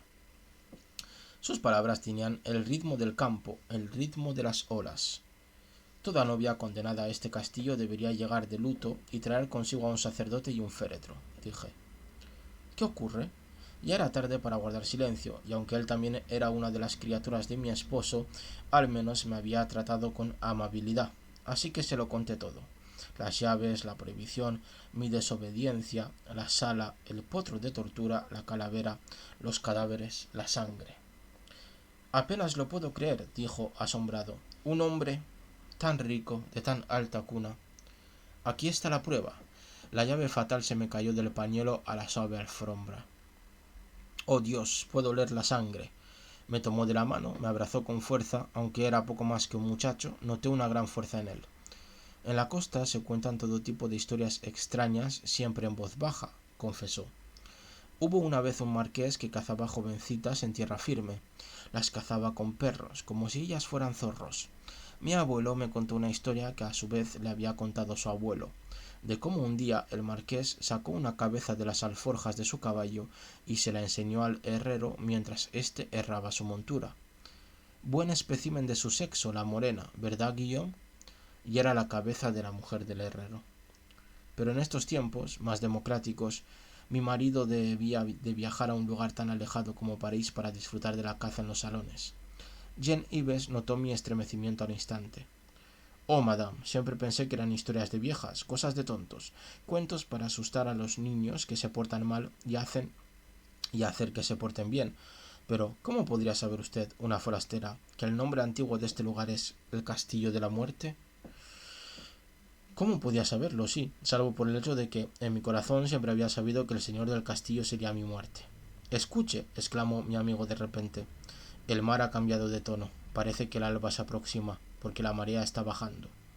Me ayudó a incorporarme, miré por la ventana hacia tierra firme, hacia el paso cuyos adoquines brillaban húmedos en la delicada luz del final de la noche, y con un horror casi inimaginable, un horror de tal intensidad que no alcanzo a expresarlo, vi en la distancia, aún muy lejos pero cada vez más y más inexorablemente cerca, los faros gemelos de su gran coche negro, abriendo túneles en la cambiante niebla. Mi esposa había vuelto. Esta vez no era una fantasía. La llave, dijo Jan Ives, debe volver a la anilla, con las otras, como si nada hubiera pasado. Pero la llave seguía manchada de sangre húmeda, y yo corrí a mi dormitorio y la puse bajo el grifo. El agua carmesí se arremolinaba en el desagüe del lavabo, y no obstante la sangre seguía en la llave como si la propia llave estuviera herida. Los ojos turquesa de los grifos con forma de delfines me hacían guiños burlones. Sabían que mi marido era más listo que yo. Froté la mancha con mi cepillo de uñas, pero no sirvió de nada. Pensé en el coche que se acercaba silenciosamente a la verja cerrada del patio, y cuanto más frotaba la llave, más intensa se volvía la mancha. Sonó la campana de la casa del guarda. Su hijo somnoliento apartaría la colcha, bostezaría, se pondría una camisa por encima de la cabeza, metería los pies en unos zuecos, lenta, muy lentamente, abre la puerta a tu amo tan lentamente como te sea posible. Pero la mancha de sangre se seguía mofando del agua que caía de la boca del lascivo delfín. No le queda tiempo, dijo Janives. Ya está aquí, lo sé, me quedaré con usted. De ninguna manera, exclamé. Vuelva a su habitación de inmediato, se lo ruego. Él dudó. Hablé con un filo de acero en la voz, porque sabía que debía enfrentarme a solas a mi señor. Déjeme. En cuanto se marchó, cogí las llaves y fui a mi dormitorio. El paso estaba vacío, el afinador estaba en lo cierto, mi marido ya había entrado en el castillo. Cerré las cortinas, me quité la ropa y eché la cortinilla de la cama justo en el momento en que un cáustico aroma a cuero ruso me convenció de que mi esposo volvía a estar a mi lado. ¡Mi amada! Besó mis ojos con la más traicionera y lasciva de las ternuras, y yo, fingiendo ser una novia que se acababa de despertar, me abracé a él a sabiendas de que mi salvación dependía de una aparente aquiescencia. Da Silva de Río me ha burlado, dijo él con humor. Mi agente de Nueva York envió un telegrama a El Havre y me ahorró un viaje absurdo. Ahora podemos seguir con nuestros placeres interrumpidos, mi amor. No creí ni una palabra. Yo sabía que había actuado exactamente en función de sus deseos, pues me había comprado para eso. Me había engañado para que me traicionara a mí misma, condenándome a la maligna oscuridad cuya fuente me había sentido obligada a buscar en su ausencia, y ahora que había conocido la oscura realidad que sólo cobraba vida en presencia de sus atrocidades, debía pagar el precio de mi nuevo saber. El secreto de la caja de Pandora. Pero él me había dado la caja, él mismo, sabiendo que yo querría conocer el secreto. Recordemos que es un libro que había en la biblioteca, ¿vale? El secreto de la caja de Pandora era el libro de un título, el título de un libro que había en la biblioteca. Yo había participado en un juego en el que todos los movimientos estaban gobernados por un destino tan opresivo y omnipotente como mi esposo, puesto que mi esposo era el destino. Y había perdido en aquella farsa de inocencia y vicio a la que me había arrastrado, perdido como la víctima pierde ante el verdugo. Su mano me acarició el pecho, oculto bajo las sábanas. Yo me armé de valor, pero no pude evitar un estremecimiento al sentir el íntimo contacto que me hizo pensar en el abrazo perforador de la doncella de hierro y en las amantes perdidas en la cripta. Al sentir mi renuencia, sus ojos se oscurecieron, pero su apetito no disminuyó. Se pasó la lengua por sus rojos labios, ya húmedos. Silencioso, misterioso, se apartó de mí para quitarse la chaqueta. Sacó el reloj de oro del chaleco y lo dejó en el tocador, como un buen burgués. Extrajo la calderilla y luego, oh Dios mío, hizo una gran interpretación al palparse los bolsillos diligentemente, con la boca fruncida, buscando algo que al parecer no encontraba. Por fin se giró hacia mí con una sonrisa espectral y triunfante.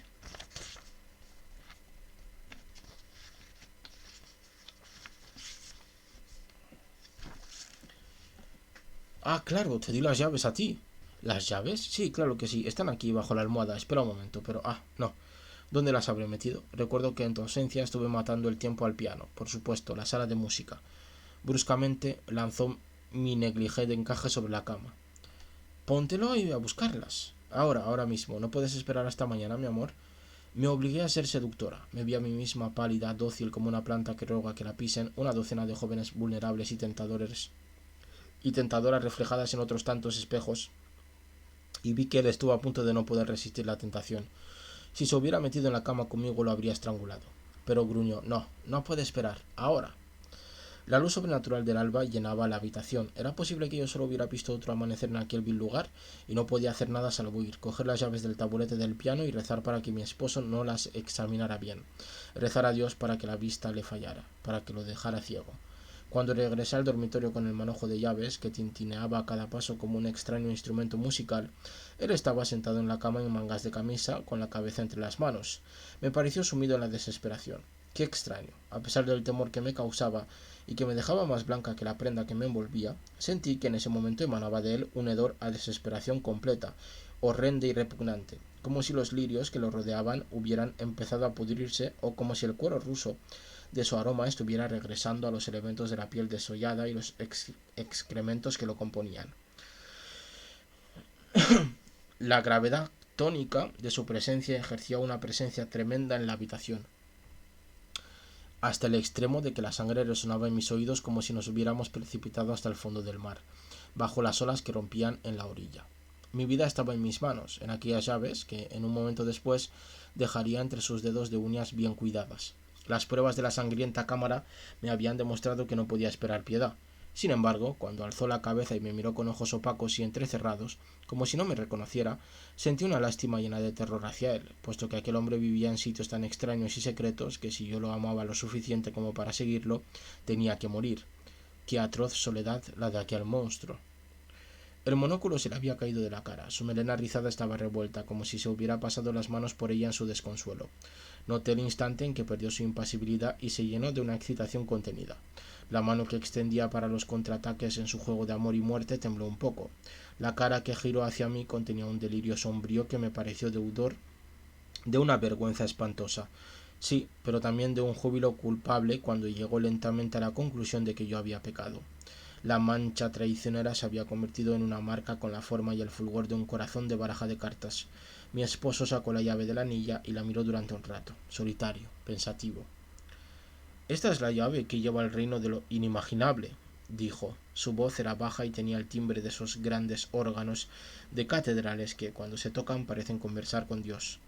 Se me escapó un sollozo sin querer. «Oh, mi amor, mi pequeño amor que me trajo un blanco regalo de música», continuó casi como si sufriera. «Mi amor», cito, «nunca sabrás cuánto odio la luz del día». Y luego bruscamente ordenó: «Arrodíllate». Me arrodillé ante él, que apretó suavemente la llave contra mi frente durante un momento. Noté un cosquilleo leve en la piel y cuando me miré inconscientemente en uno de los espejos vi que la mancha con forma de corazón se había transferido a mi piel, al espacio situado entre mis cejas, como el signo de la casta de una mujer brahman, o como la marca de Caín. Y ahora la llave brillaba con tanta intensidad como si la acabaran de hacer. La volví a guardar en la anilla y emitió el mismo suspiro pesado que había soltado cuando le dije que me casaría con él. «Mi virgen de los arpegios, prepárate para el martirio». «¿En cuál de sus formas?», pregunté. «Decapitación», respondió casi voluptuosamente. «Ve y bañate, ponte el vestido blanco que llevaste para oír Tristán y la gargantilla que prefigura tu fin. Yo iré, entre tanto, a la armería, querida mía, para afilar la espada ceremonial de mi bisabuelo». «¿Y los criados?». «Dispondremos de una intimidad absoluta para nuestros últimos ritos. Ya les he ordenado que se marchen. Si te asomas por la ventana los verás alejándose hacia tierra firme». La pálida luz de la mañana había alcanzado su plenitud, el tiempo era gris, indeterminado, el mar tenía un aspecto siniestro y oleaginoso, un día lúgubre para morir.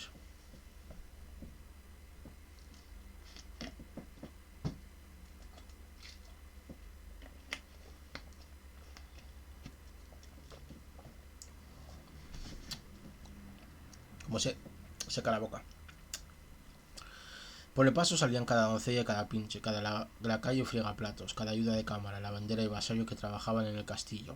La mayoría a pie y unos pocos en bicicleta. El ama de llaves caminaba penosamente con una gran cesta en la que, según supuse, habría guardado todo lo que había podido sacar de la despensa. El marqués debía de haber dado permiso al chofer para que usara el coche durante el resto del día, porque marchaba al final a un ritmo lento, como si la procesión fuera un cortejo fúnebre y el coche ya llevara mi ataúd al continente para el entierro. Pero yo sabía que la tierra bretona no se posaría sobre mí como un último y fiel amante. Yo tenía otro destino. «Les he dado un día libre para que celebren nuestra boda», dijo, y sonrió. Por mucho que escudriñé la compañía en retirada, no vi signo alguno de Jan-Ives, nuestro criado más reciente, contratado la mañana anterior. «Ve ahora, báñate y vístete, el rito de purificación, la vestidura ceremonial y después el sacrificio. Espera en la sala de música hasta que te llame por teléfono. Y no, querida mía, no te hagas ilusiones». Mi esposo sonrió al notar mi sorpresa porque acordé de que la línea telefónica no funcionaba. Se puede llamar tanto como se quiera a otras estancias del castillo, pero al exterior nunca.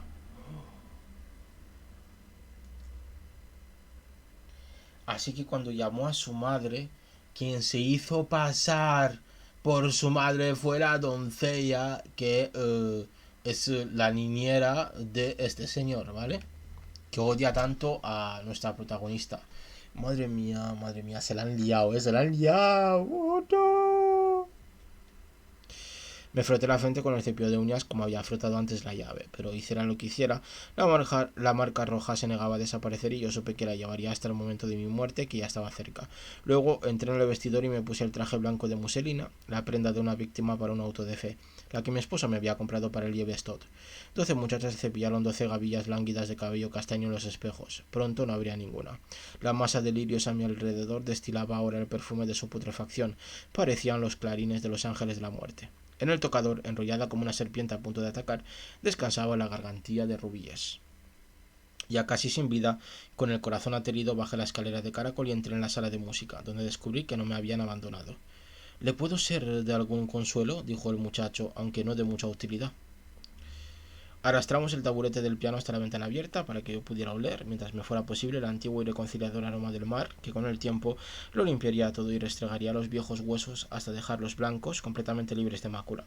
Había pasado un buen rato desde que la última y pequeña doncella había cruzado el paso y ahora, tan predestinada como yo, la María subía dando tumbos. Sus crespas olas rompían sobre las viejas piedras. No se merece esto, dijo. ¿Quién puede decir lo que merezco?, me pregunté. No he hecho nada, pero es posible que esa sea razón suficiente para condenarme. Ha desobedecido a su esposo, para él es razón suficiente para castigarla. Solo he hecho lo que él sabía que haría, como Eva. El teléfono sonó imperativamente, que suene, pero mi amante me puso en pie y yo sabía que debía contestar. El auricular me pareció tan pesado como la tierra. El patio, inmediatamente. Mi amante me besó y me tomó de la mano. Iría conmigo si yo lo llevaba. Valor. Cuando pensé en el valor, pensé en mi madre y entonces vi que un músculo temblaba en el rostro de Jan-Ives. «¡Ruido de cascos!», exclamó. Lancé una postrera y desesperada mirada por la ventana y como si fuera un milagro vi a un jinete que galopaba a velocidad vertiginosa por el paso del castillo, sobre la rompiente de las olas, que ya llegaban a los espolones del caballo. El jinete era una mujer de luto, una amazona loca y magnífica que se había subido las negras faldas hasta la cintura para cabalgar mejor. Pero el teléfono volvió a sonar. «¿Me harás esperar toda la mañana?». Mi madre se acercaba un poco más cada segundo. «Llegará demasiado tarde», declaró Jan-Ives, sin poder refrenar un pozo de esperanza que quizá fue imaginación mía. Quizá no. Llegó una tercera e intransigente llamada. «He de subir al cielo para bajarte, Santa Cecilia.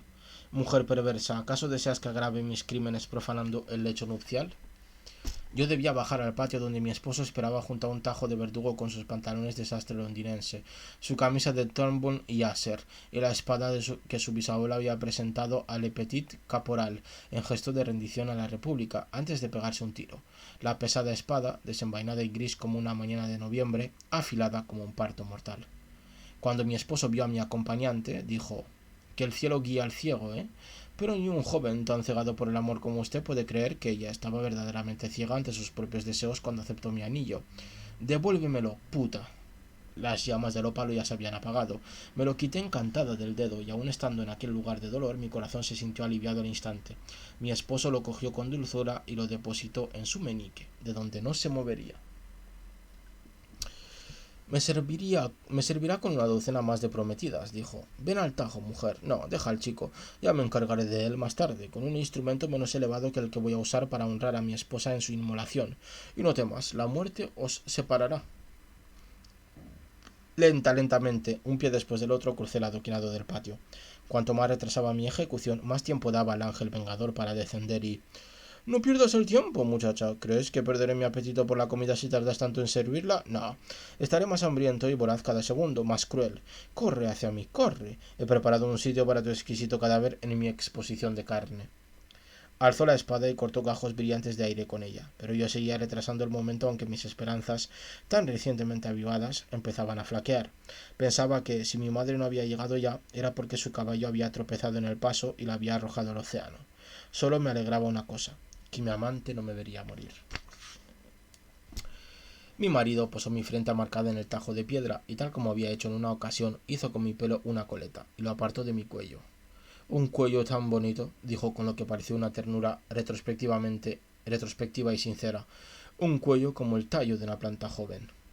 Sentí el roce sedoso de su barba y el húmedo contacto de sus labios cuando me besó la nuca. Y una vez más solo retuve de mi atavío las gemas. La espada afilada sajó en dos mi vestido, que cayó. El escaso musgo verde que crecía en las grietas del tajo sería la última cosa que viera de este mundo. Sonó el silbido de la espada. y como un gran clamor en la entrada del patio, el tintineo de la campana y el relincho frenético de un caballo. El silencio impuro del lugar se hizo añicos en un instante. La espada no descendió, la gargantilla no se rompió, mi cabeza no rodó, porque durante un momento la bestia dudó en el golpe y un segundo de sorpresa e indecisión bastó para que yo me levantara y corriera a buscar a mi amante, mientras él se afanaba por abrir los cerrojos que cerraban el paso a mi madre. El marqués se quedó paralizado, absolutamente aturdido, sin saber qué hacer. Para él debió de ser como si hubiera estado viendo a su querido Tristán por duodécima o decimotercera vez, y éste se hubiera movido en el interior del féretro y hubiera escapado de él en el último acto, anunciando con una alegría aria interpuesta por Verdi que el pasado, pasado es, que lamentarse no hace bien a nadie, y que en adelante pretendía ser feliz. El titiritero, boquiabierto, con los ojos como platos, impotente al fin, vio cómo sus muñecos se liberaban de las cuerdas y abandonaban los ritos a los que él los había condenado desde el inicio de los tiempos, y empezaban a vivir por sí mismos. Horrorizado, el rey contemplaba la revuelta de sus peones.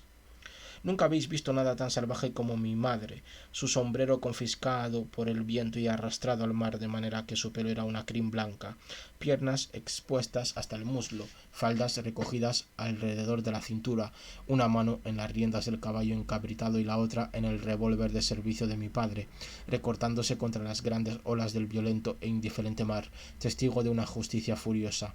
Y mi esposo permanecía inmóvil, como si ella fuera la medusa, con la espada todavía alzada sobre su cabeza, congelado en uno de esos tableaux mecánicos de barba azul que se muestran en las ferias. Y entonces fue como si un niño curioso hubiera introducido una moneda en la ranura y lo hubiera puesto todo en movimiento. La pesada y barbada figura soltó un rugido, un estruendo de furia, y blandiendo la honorable espada como si se tratara de elegir entre la muerte y la gloria, cargó contra nosotros, contra los tres.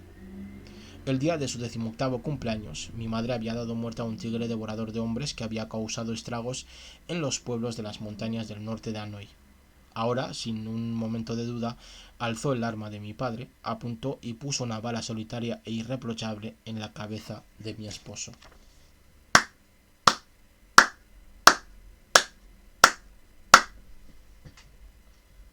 Un hijo puta menos.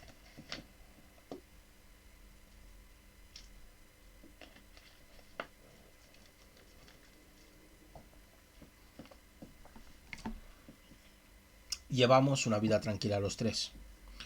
Obviamente, heredé una riqueza enorme, pero hemos destinado la mayor parte a obras de caridad. El castillo es ahora un colegio para ciegos, aunque rezo para que los niños que viven ahí no sufran el acoso de ningún fantasma triste, anhelante, lastimero. Del marido que ya no volverá a la cámara sangrienta, cuyo contenido ha sido enterrado, quemado y su puerta condenada. Me sentí con derecho a conservar fondos suficientes para abrir una pequeña escuela de música aquí en las afueras de París, y nos va bastante bien. A veces nos permitimos el lujo de ir a la ópera, pero huelga decir que no nos sentamos en un palco. Aun sabiendo que somos fuente de muchos cuchicheos y rumores, los tres conocemos la verdad y no permitimos que las habladurías nos hagan daño. No dejo de sentirme agradecida por, ¿cómo llamarlo?, la telepatía maternal que empujó a mi madre directamente del teléfono a la estación después de que yo la llamara aquella noche. Entonces sí que la llamó. Nunca te había oído llorar, me dijo a modo de explicación. No cuando estabas contenta. ¿Y quién llora por tener grifos de oro? Tomó un tren nocturno, el mismo que yo había tomado. Se tumbó en su litera, tan desvelada como yo. Cuando no pudo encontrar un taxi en el solitario apeadero, pidió un caballo viejo a un desconcertado agricultor porque una urgencia interna le decía que debía llegar a mí antes de que la marea alta me separara de ella para siempre. Mi pobre y anciana niñera, que se quedó escandalizada en casa, ¿cómo? ¿Interrumpir al señor en su luna de miel? Murió poco después. Había disfrutado de un placer secreto ante el hecho de que su niña se hubiera convertido en marquesa. Y sin embargo, ahí estaba yo ahora, apenas un penique más rica, viuda a los 17 en circunstancias de lo más dudosas y muy ocupada en fundar un hogar con un afinador de pianos. Pobrecilla, murió en un estado tan lamentable de desilusión, pero creo sinceramente que mi madre quiere a Jean-Yves tanto como yo. Ninguna pintura ni polvo de tocador, por muy denso y blanco que sea, pueden enmascarar la marca roja de mi frente. Me alegra que él no pueda verla, no por miedo a que le dé asco, pues sé que me ve con los ojos de su corazón, sino porque me ahorra la vergüenza. Es decir, la ve pero no se lo dice. Y con esto termina este maravilloso y largo cuento donde he tenido que parar 2 veces. Espero que me disculpéis, pero soy un ser humano. y que ha sido muy interesante, bello y satisfactorio el final. A mí me gusta muchísimo, espero que os haya gustado enormemente cómo escribe Ángela Carter. Si no la habéis leído, pues aquí tenéis. Recordad que en el canal de YouTube también tenéis más cuentos de ellas. De ellas, no, de ella. Y con esto termino. Muchas gracias por haberme acompañado. Espero que estéis estupendamente, que no os encontréis ninguna cámara sangrienta. Y como siempre os digo, nos vemos en siguientes directos. Chao.